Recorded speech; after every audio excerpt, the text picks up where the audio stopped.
Hello प्यारे बच्चे लोग, कैसे हो। मेरा नाम राजेश कुमार गुप्ता है और तुम जुड़े हुए हो अपने सबसे फेवरेट एंड क्यूट वाला चैनल पीसीएम नंदुराज के साथ।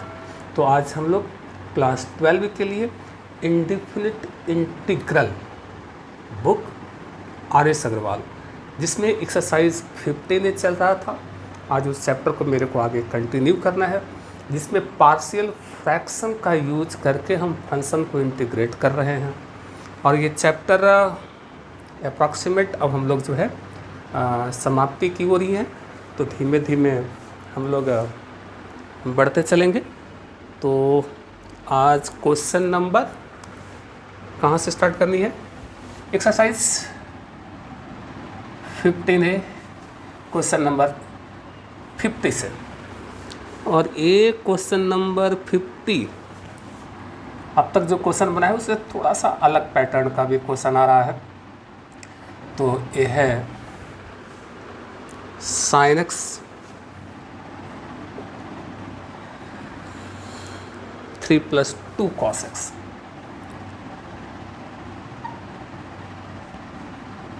ठीक है, ये क्वेश्चन नंबर 50 से 54 तक बस एक ही फॉर्मेट टाइप का क्वेश्चन है। तो दो क्वेश्चन को अगर तुम ठीक से समझ लेते हो, बाकी प्रॉब्लम अच्छे से बन जाने वाले हैं। पहले इसमें हम लोग ऊपर नीचे sin x से मल्टीप्लाई करने वाले हैं। ऊपर नीचे न्यूमरेटर डिनोमिनेटर में sin x से मल्टीप्लाई कर रहे हैं। तो sin x और sin x यहाँ भी देना है, कैंसिल हो जाएंगे। तो जब sin x यहाँ दोगे तो क्या बन जाएगा? ये sin स्क्वायर x। देखते चलना, ये मेरा as it is 3 plus 2 cos x। Okay, क्या हुआ? ऊपर नीचे sin x को मल्टीप्लाई डिवाइड कर दिया है, एक कट जाएगा तो एक ही sin x रह जाएगा। यहाँ तक तो बहुत क्लियर है। अब इस sin स्क्वायर x के जगह पर लिख सकते हैं हम लोग 1 माइनस cos स्क्वायर x। समझ लो हम क्या बोल रहे हैं, sin x। इस sin स्क्वायर x के जगह पर लिखने जा रहे हैं 1 माइनस cos स्क्वायर x। लिख सकते हैं as it is. Okay, sin square x के जगह पर 1 minus cos square x, 7th class 6th class वाला ट्रिगो का फार्मूला। अब इसको a plus b into a minus b, यानी 1 plus cos x into 1 minus cos x कर दूँ। चलो, ये क्या हो गया? 1 प्लस कॉस एक्स और ये 1 माइनस कॉस एक्स इनके जगह पर, और ए अभी भी as it is 3 plus 2 cos x dx हो जाएगा। अब यहाँ पर हम लोग चलेंगे सब्स्टिट्यूशन मेथड में। cos x को z बोलने वाले हैं, क्लियर? पुट करा जाए substitution cos x is equals to z, cos का differentiation minus sin x dx, z का dz। वास्तव में यहाँ पर हम दोनों को x के रिस्पेक्ट में डिफ्रेंशिएट कर रहे थे, तो यहाँ dz बाई dx आ रहा था, वही dx यहाँ पर मल्टीप्लाई हो जाता है। चाहे तो इस माइनस को बिल्कुल सही समझ रहे हो, इस साइड पे देना है। अब क्वेश्चन पे आ जाओ, sin x dx, आराम से समझो, sin x dx तो क्या हो गया? Minus dz। समझ में आ रही बात? sin x dx minus dz, clear? cos को क्या बोले हो? z। तो क्या हो गया? 1 प्लस z, 1 माइनस z, सही है। cos को z बोल रहे हैं हम लोग, 1 माइनस z। ये हो गया 3 प्लस 2z, 3 प्लस 2z। अब यहाँ से या तो तुम माइनस ढो के चलना चाहते हो तो कोई बात नहीं, या अच्छा हुआ कि इस माइनस को इसी में इंटर कर दे, या तो इसको लेते हुए चले, या इस माइनस को मेरा मन हो रहा था कि यहाँ दे दूँ, तो ये जो माइनस को यहाँ दोगे ये बन जाएगा z माइनस 1। तुम चाहो इसको एज इट इज़ लेकर भी चल सकते हो, ऐसी कोई बात ये था नहीं है, लेकिन हम माइनस को अंदर दे ही दे रहे हैं जी। तो अब ये क्या बन गया, ये बन गया 1 प्लस जेड, ये तो छोड़ दिया, ये हो गया z माइनस 1, ये बना हुआ है 3 प्लस 2 जेड। यानी आप एक तरीके से देखो तो मेरा इंटीग्रल ये हो गया। और हम चलते हैं पार्शियल फ्रैक्शन पे, और पार्शियल फ्रैक्शन के लिए प्रॉपर रेशनल फंक्शन होना चाहिए। अच्छा, इसको डिनोमिनेटर को मल्टीप्लाई कर दोगे तो z का हायर पावर 3 बन जाएगा। इसका मतलब और न्यूमिनेटर का डिग्री तुम्हारा 0 है तो डिनोमिनेटर का डिग्री तो ज़्यादा चल रहा है, इसका मतलब ये प्रॉपर रेशनल फंक्शन है। और दूसरी बात की हमारा जो डिनोमिनेटर फैक्टर फॉर्म में है तो इसका मतलब है कि इसको पार्शियल फ्रैक्शन कर सकते हैं। ठीक है, non repeating function, non repeating function, non repeating function, a by this plus b by this plus c by this, और समझ रहे हो को ABC का वैल्यू निकाल लेंगे और इंटीग्रेशन बहुत आसान हो जाता है। सब में यही कुछ होने जा रहा है। तो क्या करें, put this is equals to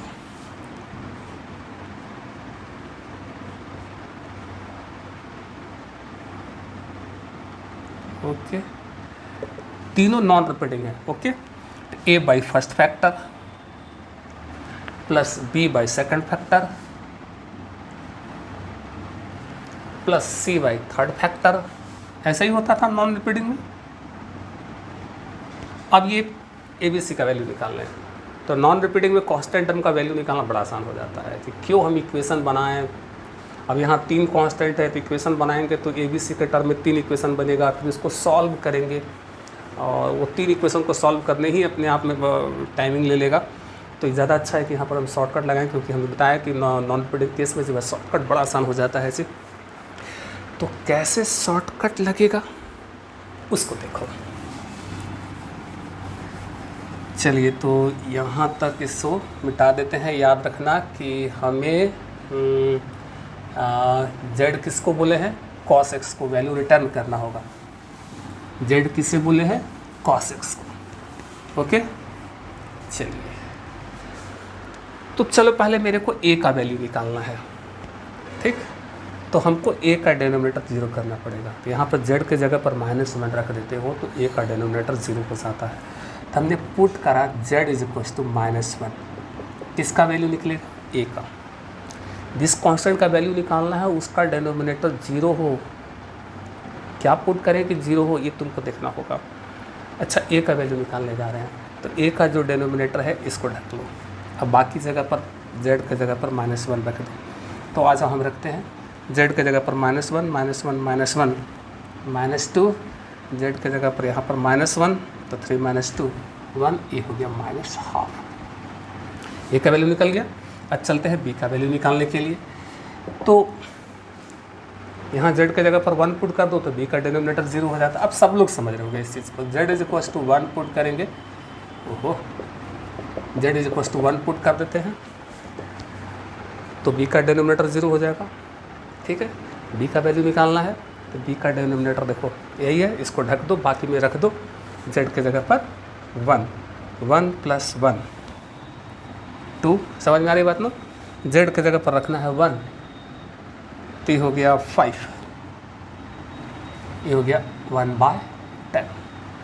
ठीक, अच्छा, अब c का वैल्यू चाहिए, c का वैल्यू चाहिए तो c का डिनोमिनेटर को 0 करना होगा। तो यहाँ तुमको पुट करना चाहिए z इज इक्वल टू -3/2।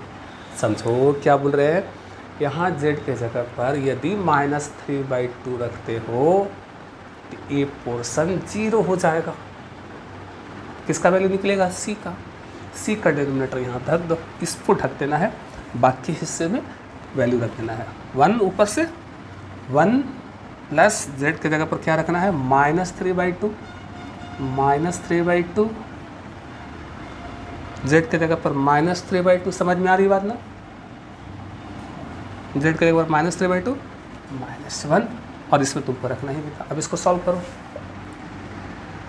तो इसका एलसीएम 2, इसका एलसीएम 2 2 2 जा 4 चला गया ऊपर। अभी 2 - 3 -1 और ये हो गया -5, ये हो गया माइनस माइनस प्लस 4/5 आ गया ABC का वैल्यू। इसलिए इसके बाद यहाँ आएंगे अब यहाँ पर वैल्यू रिटर्न करो। A means -½ B means 1/10। एकदम रिलैक्स होके बनाओ, जोड़ घटाओ सही रखो, आंसर मैच हो जाएगा जी। C = 4/5। कॉन्सेप्ट सही रहेगा तो आंसर तो आ ही जाता है। समझ में आया बात? जो भी कांस्टेंट टर्म थे वो रिटर्न हो गए। अब आ जाते हैं हम लोग क्वेश्चन पे। चलिए, ये शॉर्टकट से एक कांस्टेंट टर्म निकालना बड़ा आसान हो जाता है। I = ओके दिस यही है दिस, इसका वैल्यू यहाँ पर है। इंटीग्रल ऑफ, इनके जगह पर ये वैल्यू आ रहा है -½ 1 + z 1/10 z - 1 + 4/5 3 + 2z और वो dz बना हुआ है।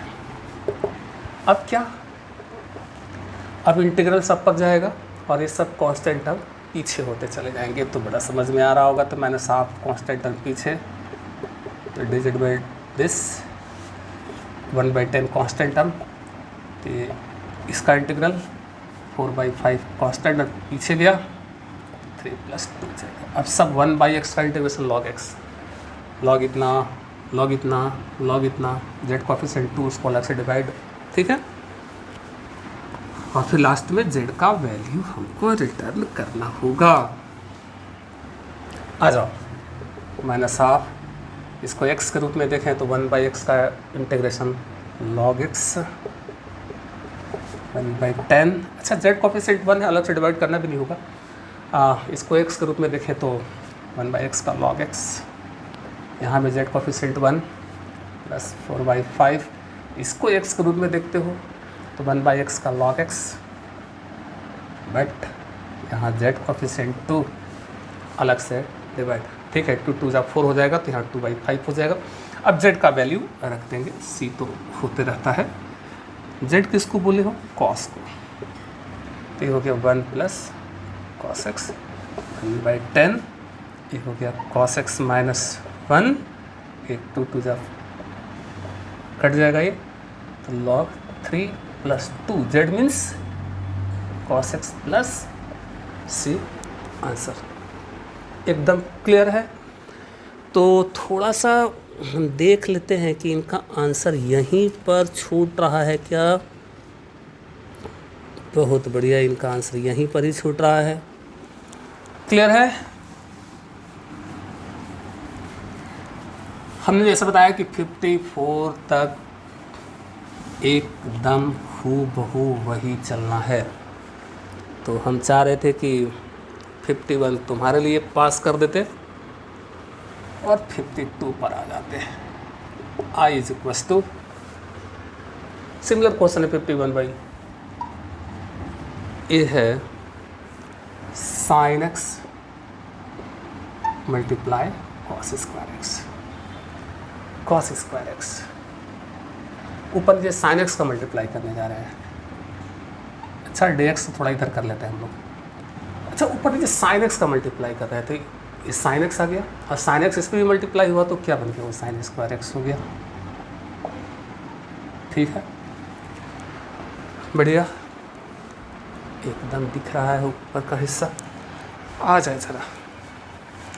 अरे भाई, ये कैंसिल हो जाएगा ना, पुनः वहीं आ जाओगे।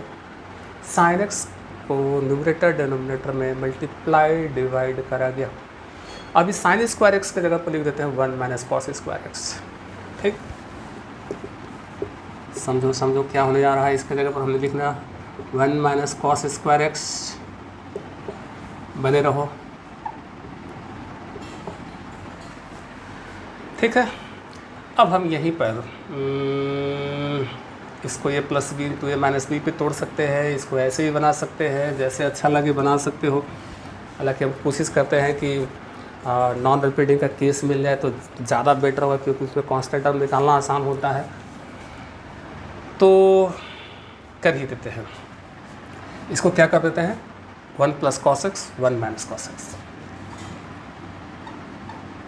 1 + cos x non repeating case मिल जाएगा, ये हो गया 1 - cos x, और इसको छोड़ दिया, cos² x छोड़ दिया। हालांकि इसको हम इसमें कन्वर्ट नहीं भी करते तो क्वाड्रेटिक के फॉर्म सेट करके भी बना सकते थे।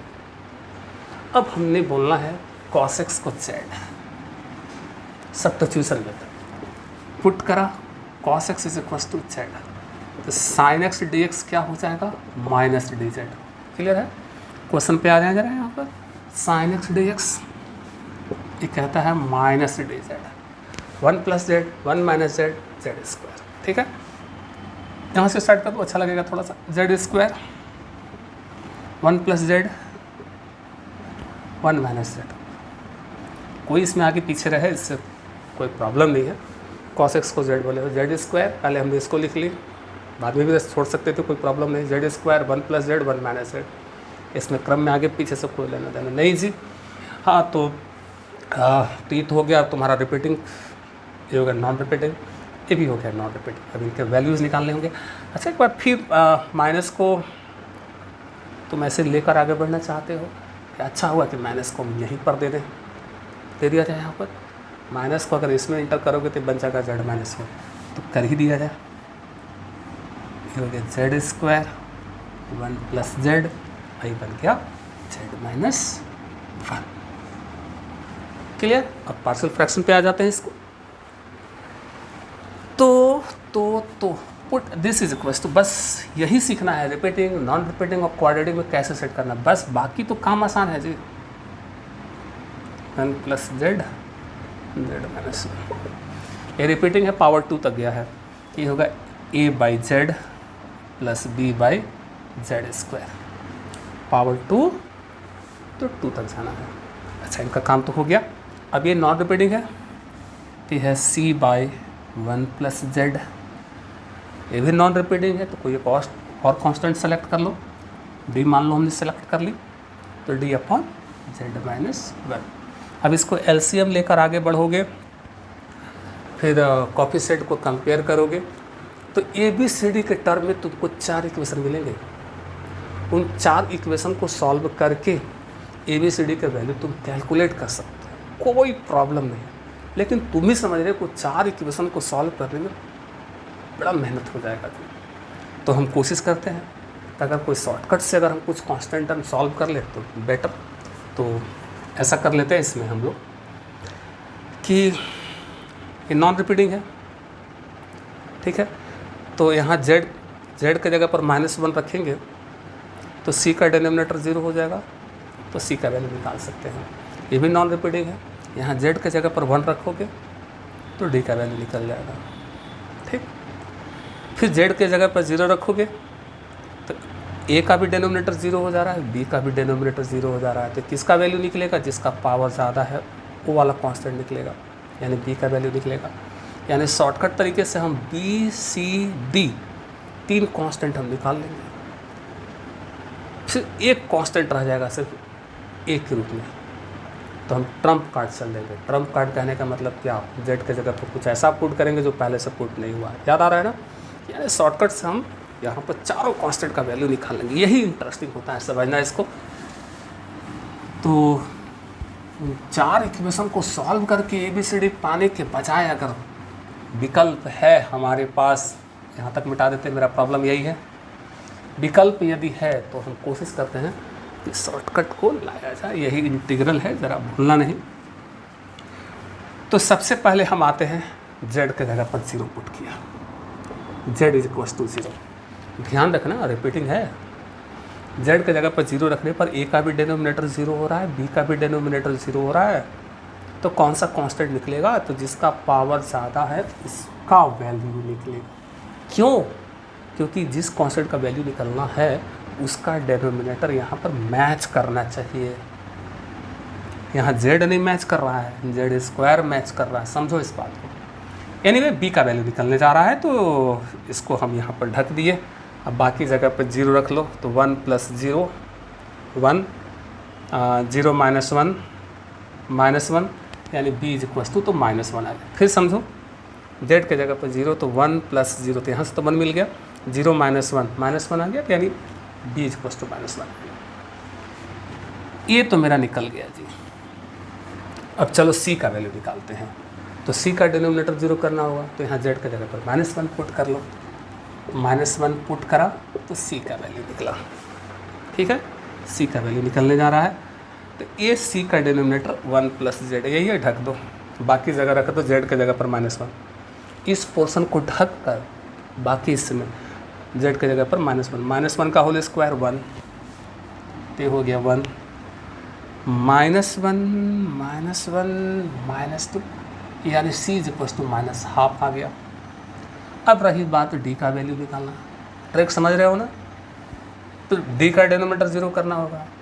तो d का जब डिनोमिनेटर 0 करना है तो z के जगह पर यहाँ 1 रख दो, तो 1 - 1 0 हो जाएगा। तो पुट करेंगे हम z = 1। z = 1 पुट करने पर d का डिनोमिनेटर 0 हो रहा है। तो d का वैल्यू निकालना है। जब d का वैल्यू निकालना है तो जो d का डिनोमिनेटर है a है, इसको छोड़ दो, बाकी सब में z = 1। क्या हो गया? 1 का होल स्क्वायर 1, 1 + 1 2, यानी 1/2 हो गया, यानी d भी निकल गया। अब सिर्फ एक कांस्टेंट रह गया हो, तब ट्रम्प कार्ड आप यूज़ कर लें। ट्रम्प कार्ड कहने का मतलब क्या कि सारे कांस्टेंट आपने निकाल लिया हुआ है, सिर्फ एक कांस्टेंट रह गया है। तो इस ट्रम्प कार्ड में क्या करना है कि इसमें हम दोनों तरफ z के जगह पर कुछ रखेंगे, ऐसा रखेंगे जो पहले रखे नहीं। समझ में आ रही बात ना? ऐसा कुछ पुट करना है मेरे को जो ऑलरेडी हमने पुट किया है, वो नहीं, उन्हें छोड़कर कुछ भी पुट कर लेते, कुछ भी उनको छोड़ कर लेते। तो कोशिश ये भी हम लोग करते हैं कि कोई बड़ा फिगर नहीं पुट करें कि जिससे कि सॉल्व करने में दिक्कत हो, तो हम z के जगह पर 2 रख लेते हैं। Put z = 2 on both side. कुछ भी 3 4 5 माइनस प्लस कुछ भी रख सकते हो। बस एक ही बात ध्यान रखना है कि जो पुट हुआ है उसको छोड़कर कोई भी तुम डिजिट सेलेक्ट कर लो, दोनों तरफ रखना है तो आ जाए।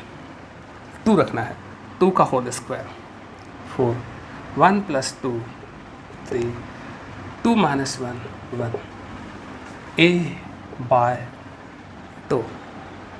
क्लियर? b का वैल्यू आया है -1 -1, z के जगह पर 2, तो हो गया 4, प्लस c का वैल्यू निकल चुका है -½ इसको यहाँ रख दिया, और z के जगह पर 2, तो 1 + 2 ये हो गया 3, प्लस d का वैल्यू ½ और z की जगह पर रखना है 2 - 1, 2 - 1 2 - 1 1। क्लियर? आए ज़रा, ये कितना हो जाएगा? 1/12 a/2 -1/4 a -1/6। ओके, ये हो गया +½ बढ़िया। इसलिए a/2 = what? ए गया उधर तो प्लस, ए उधर गया तो प्लस, ए उधर गया तो माइनस। बढ़िया है जी। एलसीएम इसका कितना हो जाएगा? 12। ठीक, तो 1 + 3 + 2 6 बार बजाएगा ना, -6। तो 1 + 3 4, 4 + 2 6, 6 - 6 0/12 0, यानी a/2 = 0, इसलिए a = आ गया 0, a का वैल्यू 0, यानी चारों कांस्टेंट मेरे आ गए। सो अब ये जो वैल्यूज आए हैं यहाँ पर रखना है। a के जगह पर 0, 0/z। अरे कहो ना, ये गेम से बाहर हो गया। चलो अब यहाँ पर आओ, b का वैल्यू है -½ चलो जी -½ c का वैल्यू है -½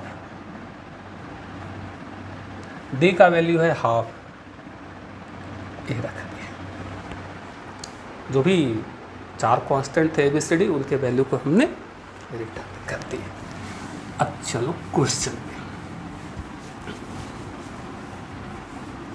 बस यही सेट करना था, क्वाड्रेटिक, नॉन रिपीटिंग, इसमें कैसे सेट करना है, फिर बाकी कांस्टेंट टर्म निकालना। आ जाते हैं हम लोग क्वेश्चन पे। दिस ये लो, दिस आ गया, इनके जगह पे वैल्यू -1/z²। अच्छा, बीच में प्लस माइनस कर दिया जाए, 1/2 1 + z plus half z - 1 dz रहेगा। इंटीग्रेशन बढ़ेगा और एक कुछ कांस्टेंट है तो इसको इंटीग्रेशन के हम लोग पीछे भी करते चलो। माइनस कांस्टेंट टर्म ये ऊपर गया तो पावर माइनस में आ जाएगा, एक्शन पे तोड़ दिया जाए, minus half constant 1 + z plus half constant. Okay, याद रखना z के जगह पर वैल्यू रखना है cos x, भूलना नहीं। तो ये तो माइनस मेरा पहले से आ रहा है जी, और z का पावर -2 का इंटीग्रेशन हो जाएगा -1/z, एक्शन पर तोड़ लो, -12 1/x का log x। अच्छा, z कोफिशिएंट 1 है, उसको अलग से डिवाइड भी नहीं करना पड़ेगा, प्लस हाफ 1/x का log x। यहाँ भी z कोफिशिएंट 1 है, प्लस c। अच्छा, z का वैल्यू रिटर्न कर देना है, cos x minus plus 1/z, मतलब cos x minus half 1 + cos x plus half cos x - 1 plus c। अब 1/cos को तुम चाहो तो sec x लिख सकते हो, बस ये कर सकते हो। थोड़ा सा हम देख लेते हैं कि इनका आंसर कहाँ तक जा रहा है। क्वेश्चन नंबर हम लोग तो 52 बना रहे थे, sec x कर ही दिया है इन्होंने, बस 52। अच्छा, एक काम इन्होंने और कर दिया है, मिला मैच कर दो आंसर को। ये 1/cos को तुम sec x कर सकते हो, यहाँ से हाफ कॉमन ले लिया जाए तो ये हाफ ही प्लस हाफ रखें, अब इसमें तुम देख लेना आंसर। चलो, माइनस हाफ कॉमन ले ली तो ये हो गया log 1 + cos x।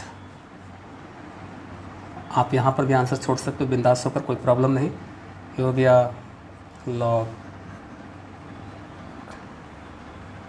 cos x - 1 plus c, इसमें से -12 कॉमन ले लिए हो, ठीक है।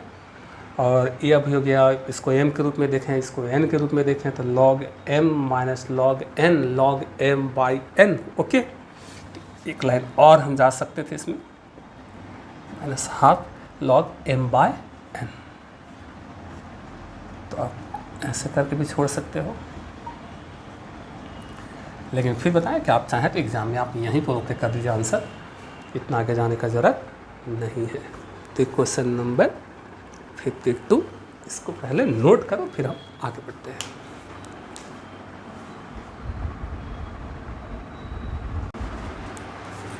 हो गया हो तो मिटा दिया जाए।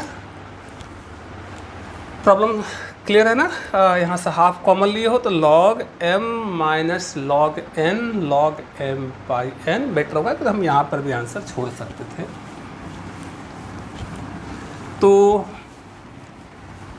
नेक्स्ट एक ही फॉर्मेट का क्वेश्चन, नेक्स्ट कौन 53 i = इंटीग्रल के रूप में है tan x 1 - sin x, यही है। बहुत बढ़िया। अब इसे ओके, इस tan को पहले sin by cos, sin x by cos x। Okay, tan को sin by cos।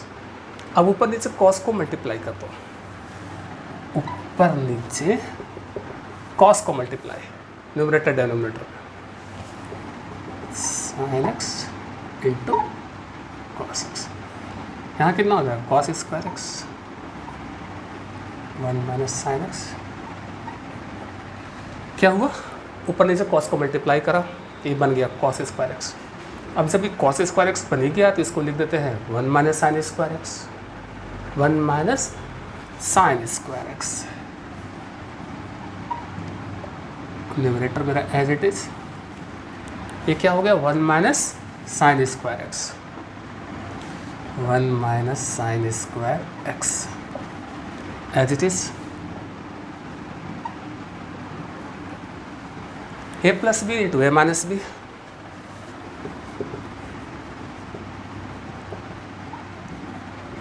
A plus b 1 plus sine x, a minus b 1 minus sine x.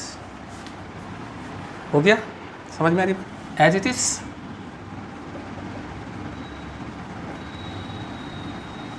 Same चीज बन गया स्क्वायर,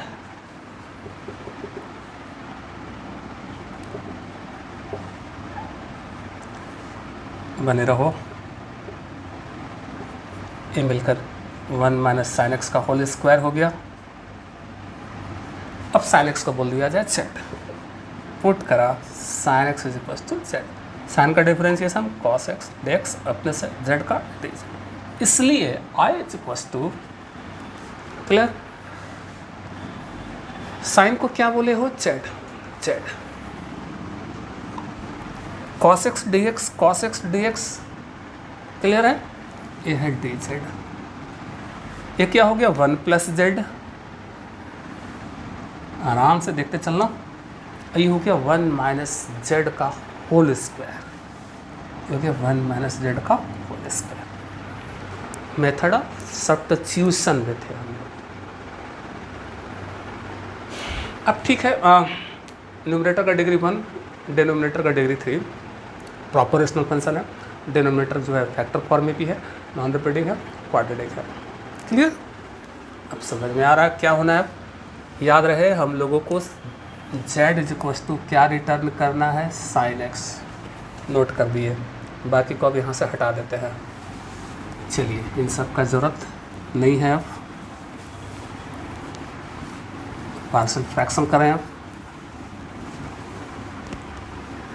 और केयर करो, this is equal to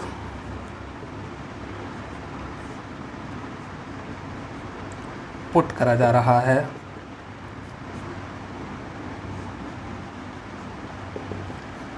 non repeating है, ये non repeating तो कोई प्रॉब्लम ही नहीं, एक क्वाड्रेटिक है, सॉरी रिपीटिंग है, तो पावर 2 तक जाना है, तो b बाई 1 माइनस जेड का पावर 1 माइनस जेड का पावर 1, समझ में आ रही बात ना, plus c by 1 minus z का पावर 2 है, 2 तक जाना है। एक बार पावर 1, समझ में आ रही बात, ये पावर 1 फिर पावर 2, अगर 3 होता तो एक कांस्टेंट और लेते, फिर बटा पावर 3, ऐसे बढ़ते चले जाते हैं हम लोग।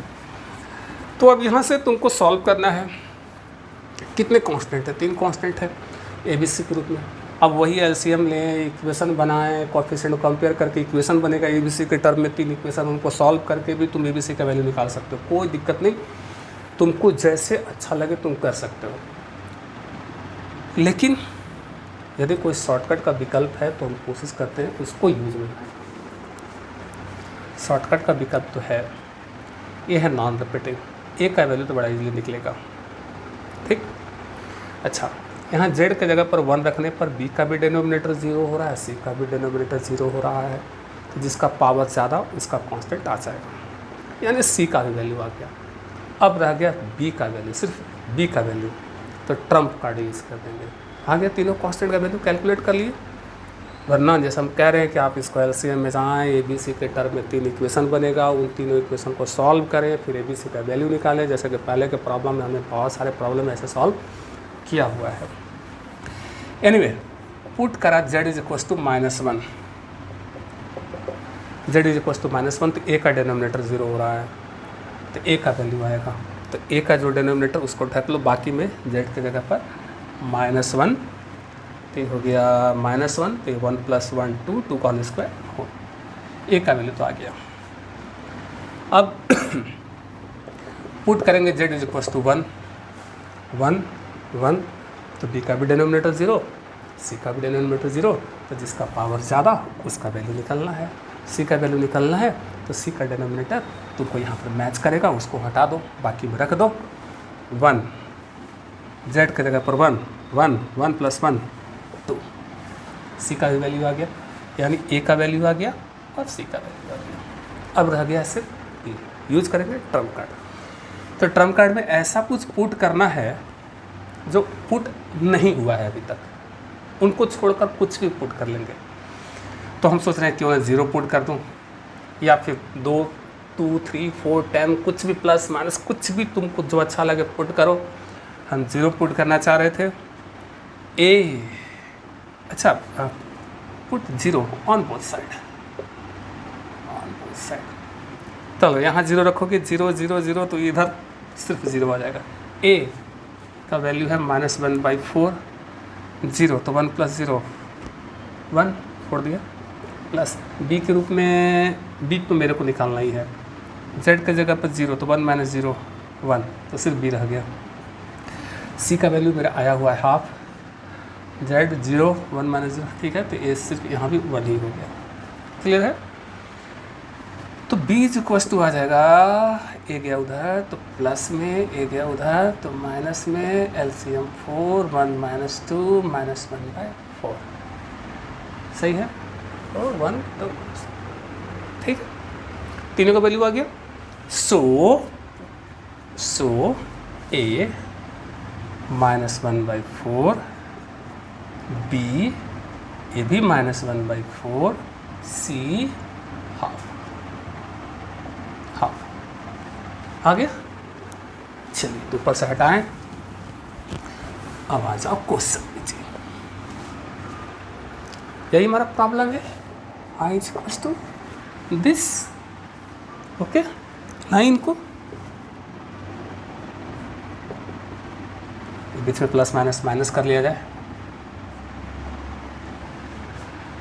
हाफ 1 - z का पावर 2 dz बढ़ेगा इंटीग्रल, और ये कांस्टेंट टर्म को पीछे भी करते चले जाना, तो -1/4 कांस्टेंट,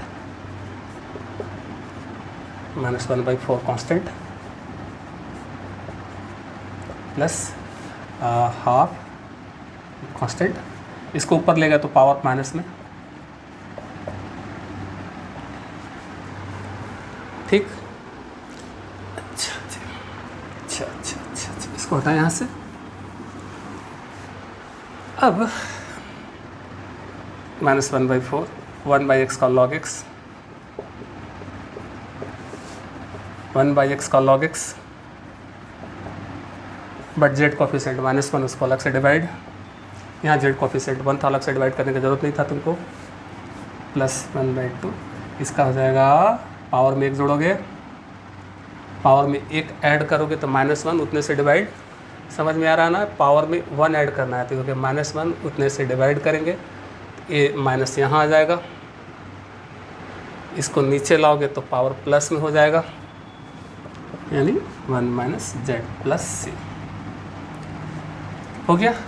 z का वैल्यू रिटर्न, z मतलब sin x, देख रहे हो, log 1 + sin x 4, अच्छा ये माइनस प्लस हो जाएगा, 1/4 z का जगह पर sin x तो log 1 - sin x, अच्छा -2 1 - sin x।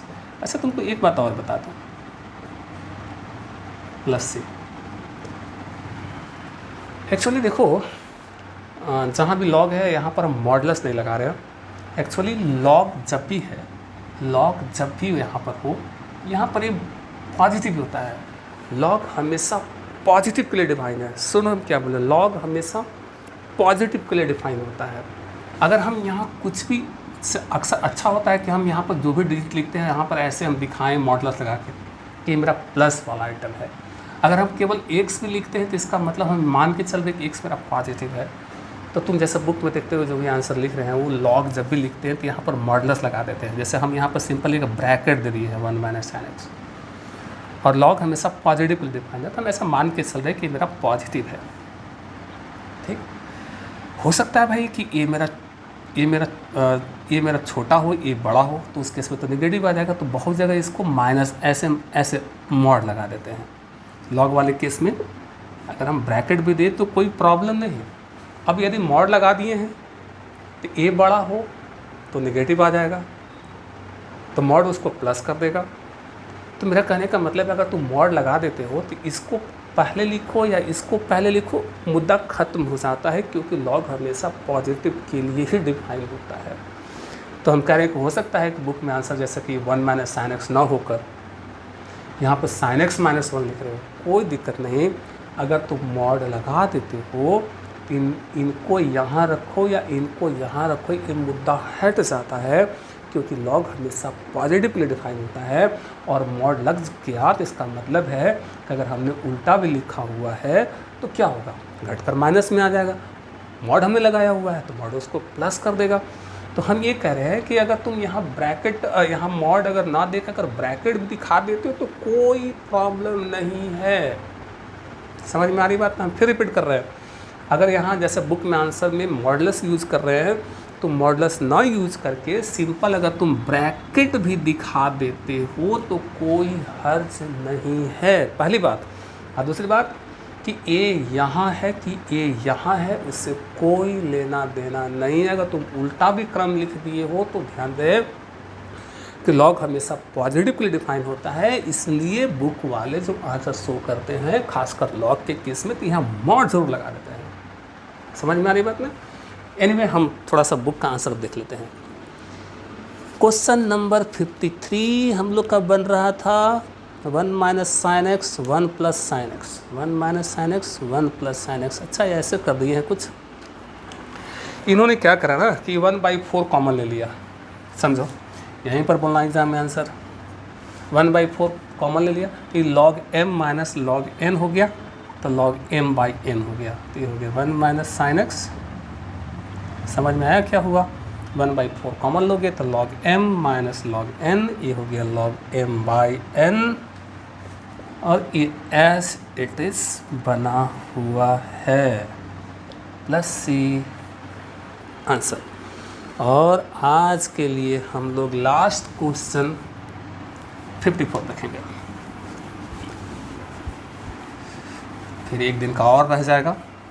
इसके बाद तुम्हारा partial fraction the end. Okay, 54 कुछ ऐसा ही, i is equals to dx sin x plus sin 2x, यही है। अच्छा, इस sin 2x को हम लिख सकते हैं क्या 2 sin x into cos x? अरे sin 2x का बड़ा वेल नोन फार्मूला है 2 sin x into cos x. अब यहाँ से sin x कॉमन ले लिया जाए, sin x कॉमन ले लिया जाए, sin x कॉमन लेने जा रहे हैं। ये देखो, अगर sin x कॉमन लेंगे तो ये हो जाएगा 1 प्लस 2 cos x। इतना तो सबको समझ में आ गया होगा यार, क्लियर?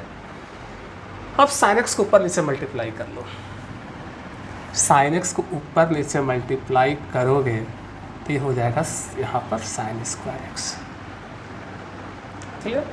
अब sin स्क्वायर x को लिख देते हैं 1 minus cos square x। Similar है इसलिए हम इसी में थोड़ा बढ़ा दे रहे हैं। क्या बोल रहे हैं? sin स्क्वायर x को लिख लेते हैं 1 minus cos square x।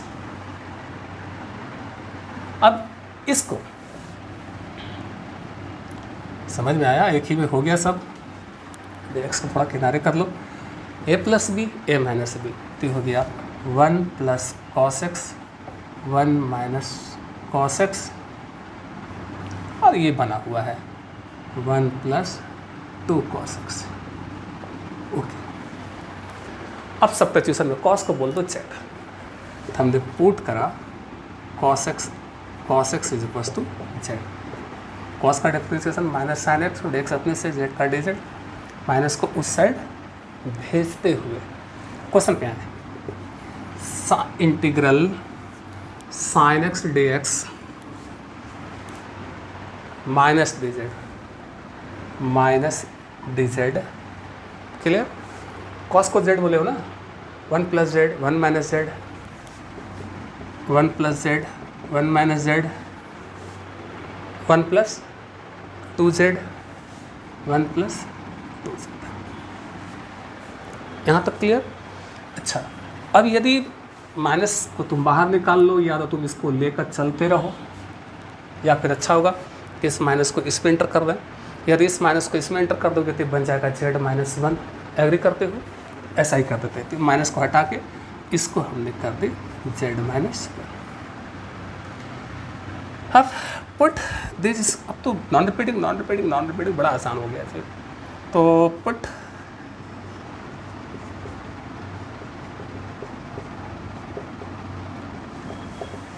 a by this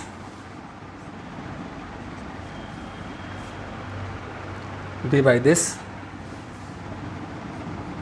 अच्छा, z का जगह पर -1 a का value, z is equal to 1 तो b का value, plus c by this third factor 1 plus 2z।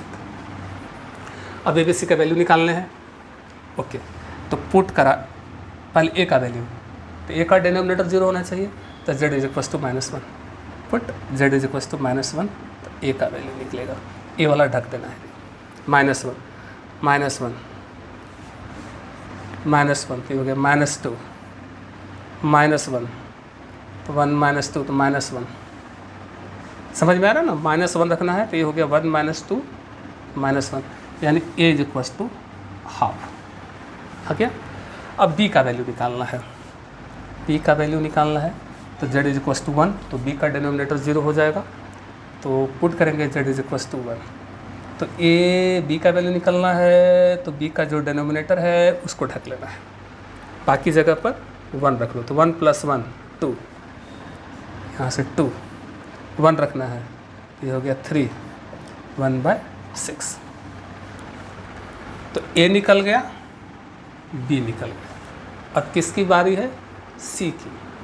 ठीक, आ जाओ c कैसे निकलेगा। अब जब c का वैल्यू निकालना है तो c का डिनोमिनेटर 0 होना होगा। c का डिनोमिनेटर 0 तब होगा जब z की जगह पर -1/2 रखोगे, तो हम पुट कर देते हैं z इज इक्वल टू -1/2। ये शॉर्टकट, मज़ा आ जाता है। किसका वैल्यू निकलेगा समझो, z की जगह पर -1/2 रख दिए, तो ये तुम्हारा डिनोमिनेटर 0 हो गया।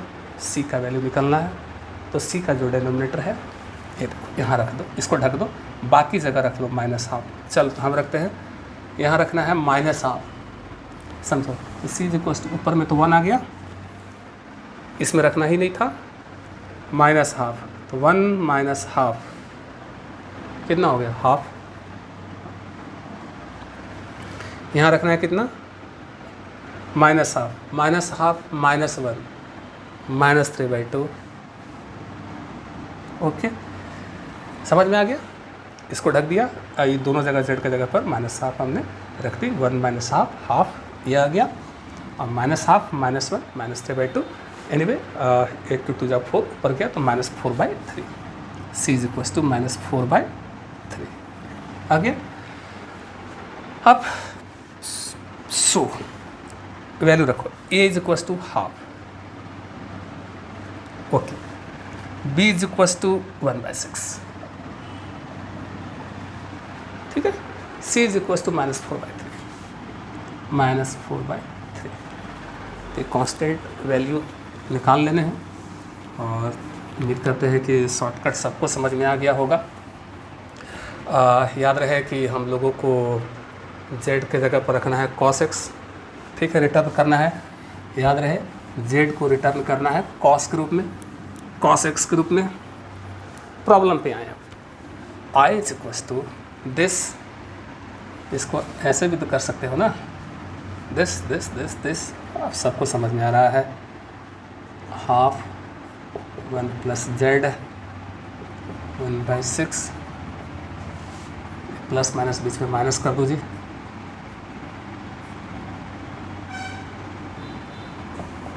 बटेगा, इंटीग्रल बटेगा, अब इनकी कोई ज़रूरत नहीं है। कांस्टेंट टर्म पीछे, हाफ पीछे, तो 1/6 कांस्टेंट, 4/3 कांस्टेंट, सबका 1/x log x z coefficient 1 अलग से डिवाइड नहीं करना होगा, 1/6 1/x log x, z coefficient 1 minus 4/3 1/x का log x, बट यहाँ z कोफिशिएंट 2 उसको अलग से डिवाइड, 1 2 बार में कैंसिल, और z का वैल्यू cos रखा जाए तो ये हो गया हाफ, जहाँ जहाँ z है वहाँ cos, 1 plus cos x minus 1। आप पुनः बताएं, यहाँ तुम मॉड लगा सकते हो, नहीं भी लगाओ। अगर ऐसा लिखते cos x माइनस 1 तो हम यही मान के चल रहे प्लस है। अगर तुम 1 माइनस cos x भी यहाँ लिख दोगे तो कोई प्रॉब्लम नहीं, इसलिए बुक वाले मॉड लगा देते हैं कि अगर उल्टा पुल्टा भी अगर हो गया है तो कोई बात नहीं, मॉड उसको प्लस कर रहा है, क्योंकि लॉग हमेशा पॉजिटिव के लिए ही डिफाइन होता है, इसलिए कोई फ़र्क यहाँ नहीं पड़ता है कि ए आगे या ए पीछे, इसलिए मॉड हम लगा देते हैं कि अगर उल्टा भी अगर हमने लिखा होगा तो माइनस में आ जाएगा, मॉड उसको प्लस कर देगा।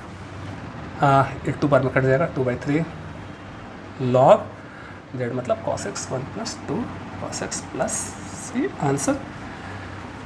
हाँ, आई थिंक यहीं पर छोड़ दिया जाए, आंसर देखते हैं 54 क्या कह रहा है। हाँ, बहुत बढ़िया, ये तो यहीं पर आंसर छूट रहा है। तो आज 54 तक ना कंप्लीट हो गया है, तो एक दिन और 4-5 क्वेश्चन रह गए हैं, और सिंपल ही है, बहुत ज़्यादा पेचीदे नहीं है। तो एक वीडियो इस पर और दिया जाएगा, और इसके बाद बस तुरंत हम लोग जो है डेफिनेट इंटीग्रल हम लोग सीखेंगे।